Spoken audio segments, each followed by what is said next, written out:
Guys, naiyak talaga ako guys. Dahil hindi ko in-expect guys na pinadala na ako ni Mita ng bagong tools. Kaya guys, nagpapasalamat ako sa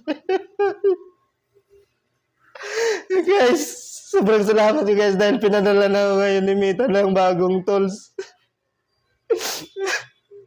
Hindi ko talaga may paliwanag dahil sa sobrang saya ko.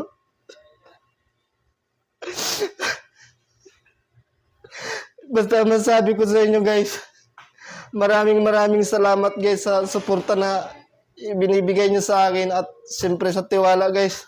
So kung hindi dahil sa inyo guys, hindi ko ito maabot yung bagong padala ni Mita na bagong tool sa akin. So kanina kinuha ko to sa sa Masbate. So ipapakita ko sa inyo guys yung bagong tools na pinadala ni Mita. Lapit mo dito. So guys, ito pala yung padala ni Mita na bagong tools guys.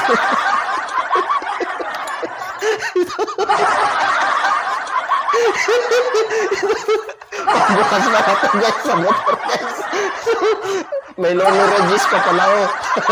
Tapos, lono pa ito.